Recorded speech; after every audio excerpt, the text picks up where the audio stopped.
저는 여러분들과 함께 지난주에 여행을 좀 했죠. 이 세상은 문제가 가득해서 어쩌면 인생이라는 것이 그 문제의 해답을 찾아 죽어가는 답안지와 같다는 생각을 했고요. 그런데 참 많은 문제들이 해답을 찾기가 어려운, 풀려지지 않는 그런 문제들이 많은 것을 보게 되는데, 특별히 우리가 신앙생활을 하면서도 고난의 문제, 불행의 문제, 억울함의 문제, 원통함의 문제, 여러 가지 이해되지 않는 그런 문제들이 많이 있죠. 그래서 차근차근하게 해답은 도대체 어디 있을까 생각하면서 같이 여행을 하다가 최종적으로 우리는 갈보리 언덕 십자가에 가게 되었습니다. 거기에는 이 세상의 가장 큰 모순, 너무나 엄청난 억울함, 도대체 이해할 수 없는 모욕과 수치와 부끄러움과 최고의 상처와 고통에 있는 그런 곳이라는 사실을 우리가 보게 되었습니다. 죄가 없으신 하나님이신 하나님의 아들이 모든 죄를 지고 죄가 가지는 죽음뿐 아니라 수치스러운 모욕, 부끄러움까지 다 당하셨고, 또 창조주께서 피조물에 의해서 그렇게 죽음을 당하는 그런 정말 말도 안 되는 그런 엄청난 사건이 갈보리 십자가에서 있다는 사실을 우리가 생각을 해봤는데요. 그렇게 된 것은 정말 십자가에서 우리의 가장 큰 모순, 억울함, 아픔, 고난, 상처 이런 것들을, 그 잔을 하나님이 다 받아 마신 거예요. 받아 마시고 이해할 수 없는, 상상할 수 없는 사랑으로 우리를 사랑해 주신 것, 이것이 바로 갈보리 십자가의 사건이라는 것을, 그리고 거기에 무릎 꿇고 조용히 십자가를 응시하고 깊은 의미를 생각해 보면 그 어떠한 우리의 문제에도 해답이 들려오게 되는 그런 소리를 들을 수 있다는 사실을 우리가 생각해 보았습니다. 오늘 우리가 읽은 이 로마서를 전체적으로 16장이라고 그러는데요, 성경 공부 좀 하신 분들은 금방 알 거예요. 크게 두 파트로 나뉘는 것을, 1장부터 11장까지 주로 이제 교리에 대한 부분이 있고요, 12장부터 16장까지는 그러면 어떻게 살 것인가라고 하는 실천편이 있는데, 저와 더불어서 이렇게 정말 십자가를 제대로 묵상하시고 십자가의 사랑에 푹 젖은 사람은 로마서 1장부터 11장까지를 이미 다 경험하고 마스터했다고 봐도 과언이 아니라는 생각이 듭니다. 이제 그리고 12장에 가면 그러면 우리가 어떻게 살아야 될 것인가로 하는 소두를 얘기하는데요, 그 얘기를 하면서 결국은 로마서 1장부터 11장까지 또 십자가의 사건을 한마디로 요약해서 먼저 우리에게 얘기해 주고 있어요. 1절을 보시면 이렇게 되죠. 그러므로 형제들아, 그러므로 이제 결론으로 가죠. 형제들아, 내가 하나님의 모든 자비하심으로 너희를 권하노니. 이 권하는 거예요. 이렇게 살아야 된다라고 실천편을 얘기하면서 그 근거를 하나님의 모든 자비하심으로 권한다는 것. 이게 이제 선행을 하고 있는 것입니다. 하나님의 모든 자비하심, 이게 뭐예요? 십자가의 사랑이죠. 사실 이 원문을 보게 되면은 아마 방송실에서 띄울 텐데, 파라칼로라고 하는 거는 그렇게 권하다, 어떤 의미에서는 강력하게 명령하다, 그런 뜻이 있고요. 또 이게 동그라미 쳐주는 부분, 디아톤 오익티르모스라고, 오익티르몬이죠. 몬인데 이거는 오익티르모스의 복수형입니다. 그래서 자비하심이라고 하는 것에 복수를 쓰는 겁니다. 그래서 번역하는 분이 복수를 썼기 때문에 모든 자비하심으로 그렇게 번역을 한 거예요. 그러니까 자비하심의 충만함, 자비하심의 넘침, 이런 것들을 강조하려고 그렇게 한 것입니다. 그러니까 먼저 하나님이 우리를 사랑했고 모든 자비를 베풀어 주셨다. 그 자비로 우리를 권면하는 거죠. 너희 몸을 하나님이 기뻐하시는 거룩한 산제물로 드리라. 이는 너희가 드릴 영적 예배다. 너희 몸을, 여러분이 이렇게 보시는 이렇게 몸뚱아리, 살과 피가 있고 뼈가 있고 이 몸뚱아리를 의미하는 것이기도 하지만은 많은 주석학자들은 이거를 우리의 삶 전체를 얘기한다고 합니다. 우리의 전인격, 전삼, 이거를 하나님이 기뻐하시는 거룩한 산제물로 드려라. 이것이 영적인 예배다. 그렇게 얘기를 하고 있는 것입니다. 영적 예배를 드려라. 아마 여러분들이 많이 들어보셨을 것 같은데요. 이것도 보게 되면은 그 원문에 보게 되면은 텐 로기켄 라트레이안 이렇게 되어 있습니다. 근데 이 로기켄이라고 하는 단어는 영어에 이 로직이라는 말, 로지컬하다 그랬죠. 뭐 이성적이다, 합리적이다, 논리적이다 이렇게 볼 수가 있겠죠. 여러분 다 알고 있는 단어일 거예요. 사실은 그 단어하고 같은, 그래서 해석을 보게 되면은 이게 영적이라는 말도 쓰여 있고 합리적이라는 말도 같이 써요. 이성적이다 이런 말하고도 같이 쓰는 그런 단어입니다. 사실 이 로지컬하다고 하는 거, 이 로기켄, 이것은 로고스에서 사실 온 겁니다. 그래서 말씀이에요, 말씀. 로고스. 그러니까 말씀, 하나님의 말씀이 이성적이고 논리적이고 합리적이다. 우리는 흔히 그렇게 생각합니다. 신앙이라는 것은 굉장히 비이성적이고 비합리적이고 비논리적이다 생각하기 쉬운데 초이성적이긴 합니다. 그러나 절대로 비논리적, 비이성적인 것은 아니다.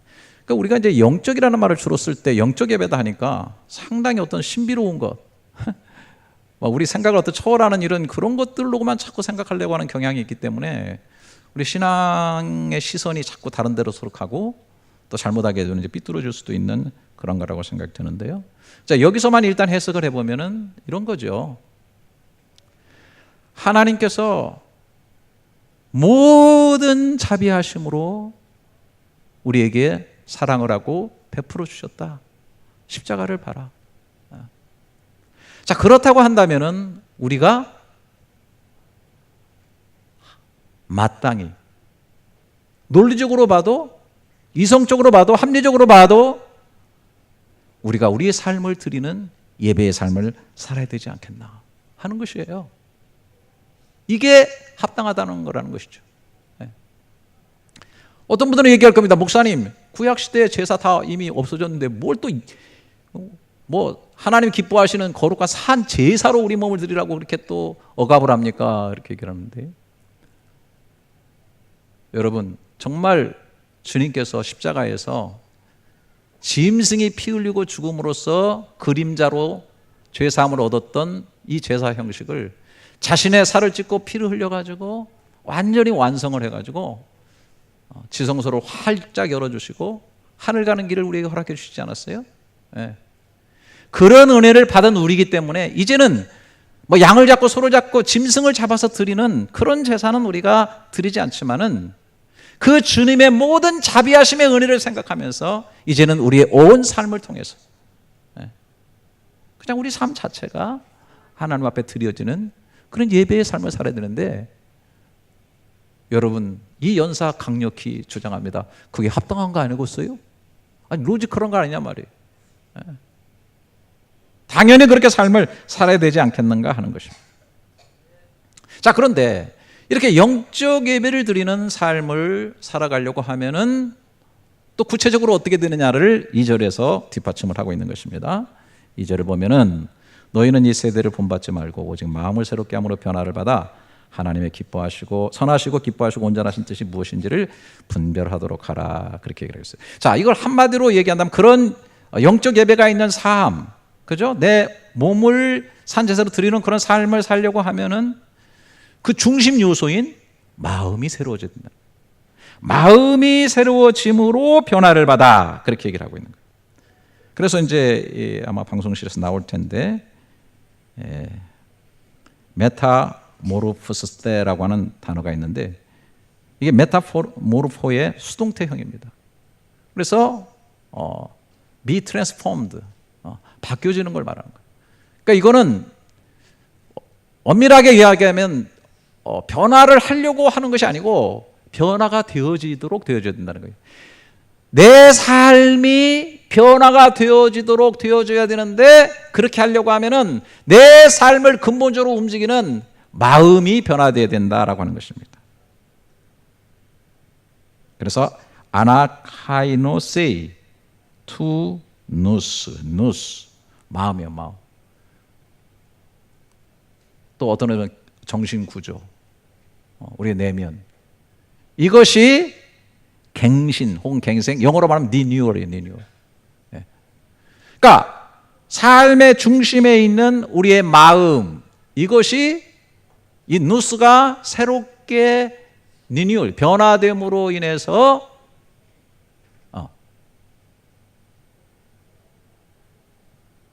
우리의 삶이 하나님이 기뻐하시고 거룩하게 여기시고 감사와 기쁨이 깨어서 살아있는 예배를 드리게 된다라고 하는 것입니다.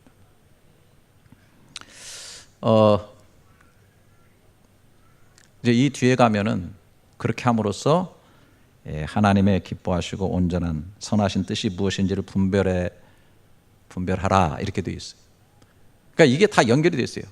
이 누스, 마음이 변해서 마음이 새롭게 되어서 변화를 받으면 어디로 가냐면 하나님의 선하시고 기뻐하시고 온전한 뜻을 알게 되는 가는데 그렇게 뜻을 분별하고 알아야만 하나님이 기뻐하시는 거룩한 산 제사로 우리 몸을 드리는 영적 예배가 이루어진다라고 하는 거예요. 그래서 오늘 먼저 우리가 이 누스에 집중하게 돼요. 마음에 집중해요. 그 세상에도 그런 말이 있죠. 네. 마음이 변하면 모든 게 변한다. 세상 마음 먹기에 달렸다.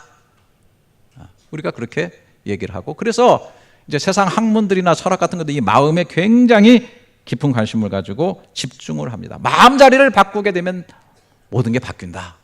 그래서 이 부분을 굉장히 강조하고 실제로 또 그런 일들이 많이 벌어지죠. 제가 어느 분이 쓴 글에 보니까 아이들 키우는 엄마인데 늘 아이한테 뭐 화를 내고 막 짜증을 내다가 어느 날 마음자리 하나 바꾼 거야. 내가 나 중심으로 생각했구나.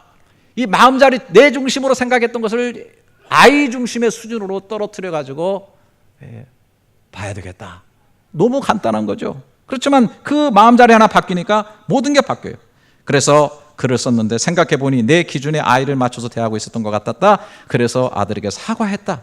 엄마가 너 연상 공부안에 소리 질러서 미안해. 속도가 느리다고 화낸 건 너무 엄마 생각만 한 것 같아. 수연이가 연산이 바로바로 될 수 있도록 챙겨주지 못한 엄마가 잘못이 있어. 내일부터는 빠뜨리지 말고 조금씩 매일 해보자. 알았지 아들아? 이렇게 정리하고 나니까 마음이 한결 편해졌고 소리 지르지 말라고 거들어줬던 딸에게도 감사했다. 이런 딸년이 정말 밉죠. 아들한테 막 뭐라는데 엄마 소리 지르지 말고 또 지금 참겨놓는 이런 것들 있잖아요. 나쁜 엑스들. 그래도 감사했다. 바뀐 것이죠. 어떤 주부는 남편이 들어오니까 매일 소파에 앉아가지고 다시게 물 가져와, 뭐 이거 치워, 뭐 손톱깎이 가져와 해주면서도 속으로 불평하죠. 지는 손이 없어 발이 없어. 그런데 어느 날은 생각을 바꿔 먹었다는 거죠. 아이고 내가 집에서 늘 있으니까 운동이 부족해서 운동하라는 뜻인가 보다 해가지고 기쁜 마음으로 더 움직이면서 하게 되니까 감사하고 마음이 편하더라. 그래서 어느 책에 보게 되면은 우리의 마음은 빈 그릇과 같다, 빈 상자와 같다. 거기에 보석을 채우면 보물 상자가 되는 것이고 쓰레기를 채우면 쓰레기통이 되는 거 아니냐. 우리가 어떻게 마음을 먹느냐 하는 것이 중요하다. 그런데 문제는 이렇게 마음 변하기가 쉬우냐는 거예요. 마음만 변하면 된다고 하는데 마음 변하는 게 너무너무 쉽지가 않아요. 특별히 가까운 사람들이 마음 변하는 거 너무 쉽지가 않습니다. 오늘 교회에서 남편이 제발 교회 나왔으면 좋겠고 마음만 하나만 싹 바꿔서 따라 나오면 좋겠구만은 거기에 대해서는 얼마나 고집을 피는지 몰라요. 우리의 애들 내 속으로 난 자식인데요. 한번 그 마음이 삐껴가니까 그 마음자리 하나 바꾸기가요 얼마나 힘든지 몰라요. 수많은 부모들이 피눈물 흘리면서 그 애들 마음 하나 바꿔보려고 그렇게 기도하면서 전전긍긍하면서 하는 부모들을 제가 많이 보게 됩니다. 쉽지가 않습니다. 우울증 앓고 있는 사람들 좋은 거 다 가지고 있는데 왜 그러냐? 마음만 기쁘게 가지면 되는데라고 우리는 그렇게 생각하는데 그게 쉽지가 않습니다. 너무나 많은 돈, 너무나 좋은 사람들, 너무나 편한 환경 속에서 있어도 마음이 고민되고 마음이 죽을 것 같고 잠을 이루지 못하고 힘들어하는 사람이 있으면 마음자리만 바꾸면 된다는데 그렇게 쉽지가 않아요. 그런데 마음을 새롭게 변화시켜서 변화를 받는 삶을 살으라고 하니까, 그런데 우리가 여기서 주님께서 이렇게 말씀하셨을 때 우리는 먼저 이런 생각을 좀 해야 됩니다. 마음 바뀌기가 그렇게 쉽냐? 이렇게 하는데요, 마음 바뀌기가 참 어렵다라고 하는 그 마음을 바꿔야 됩니다. 그것부터, 그 생각, 그런 고정관념부터 우리가 좀 바꿔야 돼요. 우리 예수 믿는 사람들은 마음이 변할 수 있어요. 마음이 부드러워요. 언젠가나 바뀌어질 수 있는 그런 자세가 돼 있어요. 왜 그래요? 제가 저 자신도요, 굉장히 굳은 사람이에요. 강팍한 사람이에요. 자존심이 말도 못해. 누가 성경에 레프트를 따구를 때리면 오른쪽 뺨 때문에 왼쪽 뺨 소리 나는데 나는 상대의 레프트 따기, 라이트 따기를 연타로 날리는 사람. 오리를 가자면 심리를 가자 그러는데 오리 가자 그러면 저는 오리발을 늘 내밀었어요. 그런데 오늘 다시 한번 우리가 생각해 봐야 돼요. 마음을 새롭게 하고 변화를 받으라고 하면서 바울이 하나님의 모든 자비하심으로 너희를 권한다는 이 말을 깊이 먼저 생각해요. 다시 한번 생각해야 돼요. 하나님의 자비하심, 하나님의 사랑이 내 속에, 내 가슴 속에 적셔 들어오기 시작하면은 굳어진 내 마음이 촉촉하게 일구어지고 바뀌어지고 변화되어질 수 있다는 사실. 이게 변화의 원동력입니다. 하나님의 모든 자비하심, 그 십자가의 사랑을 정말 깨닫고 그 은혜에 부딪히게 돼. 은혜를 아는 자가요, 변화될 수 있는 준비가 되어 있는 거예요. 그게 없으면 너무 힘들어요. 80 먹은 할아버지가 오래전에 사별을 하고 혼자 살았는데 얼마나 꼴초인지 말도 못하는 꼴초예요. 담배 없이 못 삽니다. 근데 어느 날 담배를 탁 끊어버렸어요. 왜 그랬어요? 사랑하는 할머니를 만난 거예요. 할머니가 다른 건 다 좋은데 담배는 싫다는 거예요. 담배는. 내가 가까이 오지 말아요. 담배. 이 할아버지가 하루아침에 담배를 싹 끊어버렸어요. 여러분, 이 세상에 뭐가 강하다 하지만 진정한 사랑의 힘은 너무 강합니다. 성경에 나오는 삭개오라는 사람은 완전히 삭은 사람이에요. 마음이 완전히 삭았어요. 너무나 재밌는 얘기인데 웃질 않으니까 내가 너무 당황이 됩니다. 예? 아주 돈이라고 하면은 수전노 소리를 들어도 좋고 매국노라는 소리를 들어도 좋아요. 인생의 자신의 컴플렉스를 돈으로 다 보상하려고 하듯이 세무직원이 돼가지고 긁어 모으는 거예요. 억울하건 무슨 방법이건 다 소용이 없어요. 그런데 그가 갑자기 이렇게 변한 거예요. 자신의 재산을 쫙 잘라서 가난한 사람에게 나누겠다. 내가 토색한 사람이 있으면 몇 배로 갚아서 내가 다 지불하겠다. 억울한 사람들 다 갚아주겠다. 왜 그래요? 예수라는 사람이 지나간다고 해서 뽕나무 위에 올라갔는데 그 사람이 내 이름을 부르는 거예요. 삭개오야, 내려와라. 내 이름을 부르는 거예요. 어떻게 나를 알았지? 내 이름을 어떻게 알았지? 오늘 내가 너희 집에 유하여야 되겠다. 예수님의 깊은 사랑이 그 마음을 두들기기 시작한 거예요. 다 사람들은 손가락질하고 욕했지만은 저에게 대한 관심, 이름을 부르며 네 집에 유해야 되겠다고 하는 그 사랑이 그 가슴 속에 들어갔을 때 누가 시키지 않았어요. 누가 억지로 압력을 가하지 않았어요. 그래도 놀라운 변화가 이루어졌다는 거예요.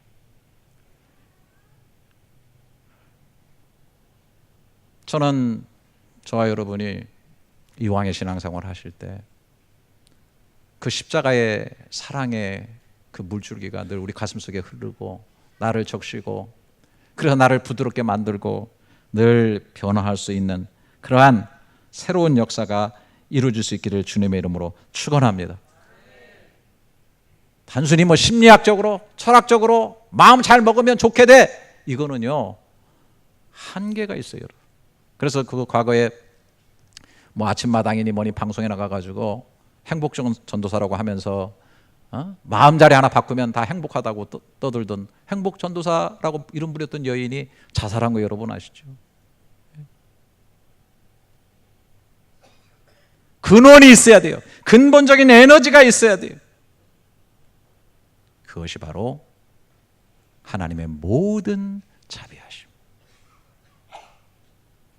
그리고 이런 사랑의 에너지가 있어서 우리 마음이 새로워지고 변화를 받을 때 우리가 들어가는 곳이 있어요. 원문 올려주시면은 그 에이스토 도키마제인 이렇게 쭉 나가고 있는데 그 에이스토 할 때 에이스 거기가 어디로 들어간다는 사실 그런 뜻이 있어요. 네. 어디로 들어가느냐? 도키마제인, 분별하는 쪽으로 들어간다는 거예요. 그리고 지금 아마 동그라미 칠 거예요. T라고 하는 것이 거기 들어가 있는데 이게 what이라는 what. 그러니까 여러분 보세요. 내 마음의 중심이 리뉴얼, 새로워지고 변화가 되니까 이런 상태가 어디로 가냐면 what, 무엇이야? 한마디로 말하면 하나님이 기뻐하시고 선하시고 온전한 그 뜻이 뭐야? 라고 하는 것을 분별하기 시작하는 쪽으로 관심이 모아진다는 거예요. 자, 제가 복잡하니까 스마트폰 예를 들어보겠어요. 자, 여러분 뭐 어제 저녁에도 스마트폰 충전하셔서 오늘 뭐 예배 드릴 때도 스마트폰 많이 쓰시는 분들 계실지 몰라겠어요. 종이 돼가지고 말이죠. 에너지가 필요해요. 저도 저녁에 들어가면 뭐 아이패드 다 충전이 다 꽂아 놓습니다. 에너지가 필요해요. 그리고 거기에 이제 앱을 깔아가지고 뭐 기본적으로 구글이니 뭐 네이버니 이런 거 다 씁니다. 뭐 하죠? 필요하면은 다 검색을 합니다. 웨이즈 씁니다. 검색을 해가지고 길을 물어서 가게 됩니다. 이런 기능을 활발하게 사용합니다. 모든 자비하심의 에너지가 우리 속에 들어오고 우리 마음속에 말씀의 앱이 깔리고 하나님을 향해서 우리 마음이 나가기 시작하게 될 때에 우리는 하나님이 기뻐하시는 게 뭐지? 하나님의 선하신 뜻이 뭐지? 진짜 온전한 것이 뭐지라고 질문을 던지는 쪽으로 가게 되면서 거기에 맞추면서 살아가다 보니까 그것이 뭐냐면 영적인 예배거든요. 아까 영적이라고 그랬죠. 영적인 것은 로지컬하다고 그랬죠. 로지컬하다고 하는 것은 뭐냐면 생각하는 것이고 논리적인 것이고 합리적인 것이고 이성적인 것이고 그래서 what? 무엇이 하나님이 기뻐하시는 뜻인가를 분별한다. 그래서 진짜 마음이 변화되어지고 내 체질이 완전히 바뀌어지게 될 때에 그 믿음의 사람들은 삶 가운데서 what? 무엇이 하나님이 기뻐하시는 거야? 이런 것에 대한 질문을 하면서 살다 보니까 그런 것들이 계속 우리를 어디로 이끌고 가느냐? 영적인 예배로 이끌고 간다라고 하는 것입니다. 여러분 한번 물어봅시다. 자, 제가 예를 몇 가지 던질 테니까 어느 것이 영적인지 세상적인 건지 한번 얘기해 보세요. 자, 기도한다, 오늘같이 예배 드린다, 성경을 읽는다, 고스톱을 친다, 맛있는 것을 개걸스럽게 먹는다, 운동을 하고 있다, 카페에서 잡담을 하고 있다. 자, 어느 것이 그 영적 예배고 어느 것이 세상적인 겁니까? 대답 안 하시기로 작정했죠. 물어보기만 해봐라. 나는 절대로 대답 안 한다. 그래서 분별이 필요한 거예요. 분별. 여러분 어떤 사람이 예수 믿는 사람들을 넘어뜨리기 위해서 성경을 깊이 연구하고 성경을 읽고 있다. 이게 영적인 예배입니까? 아니죠. 어떤 할머니가 너무 외로워하고 힘들어해요. 그래서 내가 고스톱을 쳐주면서 시간을 보내주면서 또 전도도 하고 사랑을 나눠줘요. 세상적이죠? 이거 영적일 수 있어요. 아, 내가 선한 일을 열심히 하기 위해서 그래도 체력도 기르고 말이죠. 또 건강을 위해서 맛있는 것도 먹고 몸도 챙기고. 저는요, 목회 잘하기 위해서 제 건강을 챙기는 것도 영적이라고 저는 생각하지, 이게 결코 세상적이라고 생각하지 않습니다. 좀 교인들한테 폐 안 끼치는 목사가 되고 싶어요. 가능하면 하나님이 그렇게 기회를 주시면 그렇게 살고 싶어요. 우리는 잘못 분별할 때가 많이 있습니다. 사람들이 굉장히 지식이 있다고 생각합니다. 그런데 절대로 그렇지가 않아요. 여러분 한번 생각해 보세요. 자, 내가 열심히 공부하고 내가 열심히 노력을 해가지고 대통령 후보까지 올라가는 정치인이 됐습니다. 네? 비서들을 거느리고 일을 하게 되는데 마음이 허전합니다. 그래서 마음이 비서에게 기울어져 가지고 비서를 하고 잠자리를 했습니다. 성적 관계를 맺었어요. 그렇게 뭐 사랑한다고 그러면서 지냈습니다. 여러분 굉장히 로지컬한 겁니까? 굉장히 합리적이고 이성적이죠? 할렐루야. 굉장한 사람이에요. 대단한 사람이에요. 근데 그게 로지컬한 겁니까? 이번에 어떤 분이 그러더라고요. 자기가 상공부 쪽에 근무하면서 술을 먹으면 자기 너무 힘들대요. 그래도 술자리를 해야만 그 자리를 유지할 수 있고 사람들하고 유지관계를 잘할 수 있다고 생각해가지고 엄청나게 술을 먹었대요. 자관 젊은 시절에. 근데 뭐 거의 먹으면 뻗어가지고 아침에 못 일하고 막 회사 늦고 그러면서도 관계를 잘하기 위해서 먹었다는 거예요. 나중에 지나고 그렇게 하지 않아도 됐는데, 그렇게 잘해도 회사 생활 잘할 수 있는데, 여러분 회사의 문화라 해가지고 그런 식으로 하는 거 2차 3차 가고 나중에 잘못된 일을 저지르고, 이것이 로지컬한 겁니까 여러분? 정치 잘하기 위해서 검은 돈 받는 게 로지컬한 겁니까? 행복을 얻겠다고 돈만 쫓아다니고, 돈이 행복을 준다고 해서 내가 돈 벌고 애들을 위해서 산다고 해가지고 너무 그쪽으로 빠지다가 가정을 배관시하고 그렇게 하다가 가정이 깨어져 버리는 게 굉장히 로지컬한 겁니까? 합리적인 겁니까?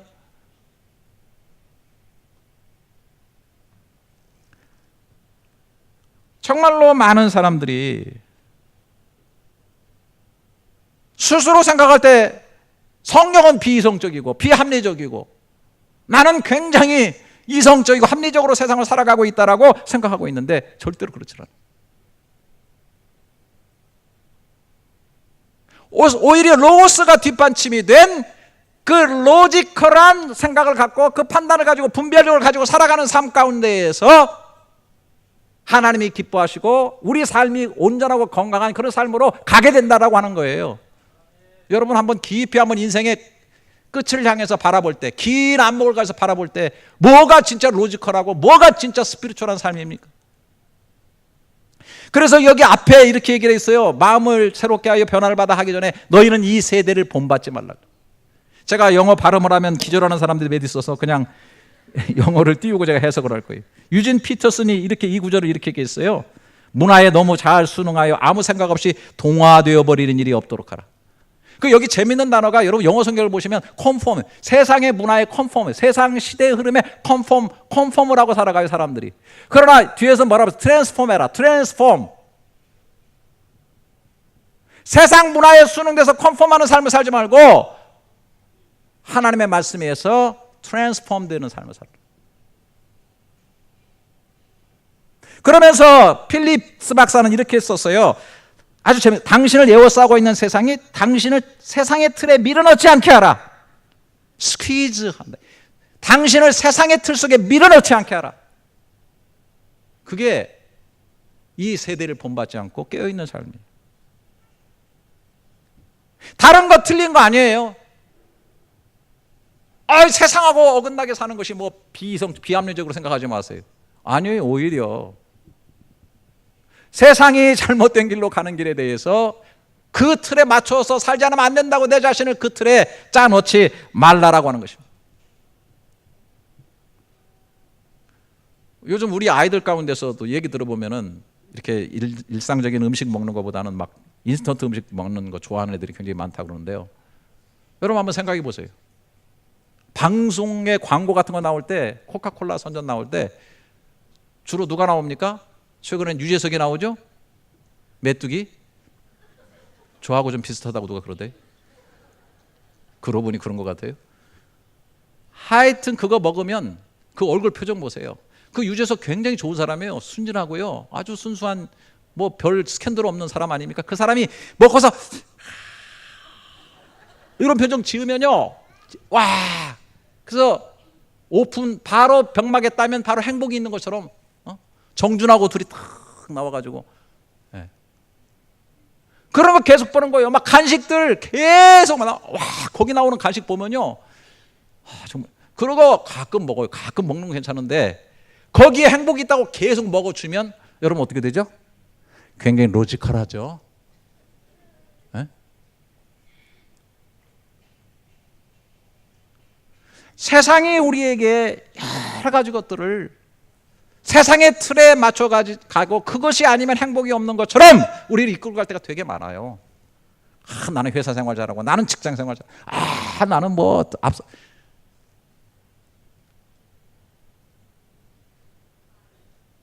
분별력을 가져야 돼요. 그 분별력이 있으려고 하면 하나님과의 관계에서 모든 자비하심을 내 심령이 받아서 날마다 나를 새롭게 해서 변화되어져 가는 거예요. 그러면 그 분별력 속으로 자기도 모르게 들어가는 거예요. 그러면서 그런 삶을 지금은 좀 힘들어도 계속해서 만들어가는 거예요. 저는요, 내가 정말 예수 믿은 걸 난 목사라서 그런 게 아니고 육신은 후패하지만은 속사람은 날로 새롭도다. 할렐루야. 저는 뭐 이런 거 쭈그러져도 다 상관없어요. 이거 굳이 펴려고 하지 않아요. 나 진짜 솔직한 말씀이지만 우리 권사님 중에 한 분 이미 가셨으니까 제가 말하자면은 자기가 이게 시술을 꼭 하는데 이거 시술비 이런 거 하는 거 계속 하는 건 자기가 다 될 테니까 목사님이 위에 있는 주름살 이런 거 없애라는 거 이런 거 다 없애라는 거. 정말 너무 고맙습니다. 그분이 날 그렇게까지 생각해 주는 게 너무 고맙습니다. 목사의 머리에 이렇게 이런 게 이렇게 이마에 주름이 있는 거 너무 아파해가지고 내가 보니까 그분은 팽팽한 거 보니까 계속 하시는 것 같아. 난 안 한다 그랬어. 네. 할 것이 있고 안 할 것이 있는데 이거 편다고 뭐 인생이 펴주는 것도 아니고요. 네. 저는 정말 내 마음을 새롭게. 네. 육신은 흡해가지만 마음은 날마다 새로울 수 있어. 왜? 난 강팍해질 수가 없어요. 하나님의 사랑이 내 속에 흐르고 있으니까. 강팍할 수가 없어요. 그리고 내 스스로가 변화되어져 가는 것을 날마다 보는 즐거움이 있어요. 난 내 이 미래에 대해서 기대가 큽니다. 왜? 도대체 어떻게 변할 거야 도대체. 하나님이 계속 변화시켜 주시고 가시니까. 그리고 나도 모르게 눈이 띄어져요. 분별력이 띄어져요. 관심이 가요. 하나님 뭘 기뻐하셔? 뭐 온전한 게 뭐야? 오래 가는 거 뭐야? 건강한 게 진짜 건강한 거 뭐야? 진짜 행복한 건 뭐야? 이런 것들이 자꾸 분별력이 생기게 되는 거예요. 그래서 정말 새로운 삶을 살아가게 되는 거예요. 자, 뭐 이미 명석하신 여러분들은 다 정리하셨죠? 네. 하나님의 모든 자비하심 그것으로 권해주는 것은 그것이 우리 마음속에 흐르고 사랑과 말씀의 앱을 잘 깔고 그 에너지를 충전해가지고 나를 항상 새롭게 해서 변화를 받아서 어디로 들어가요?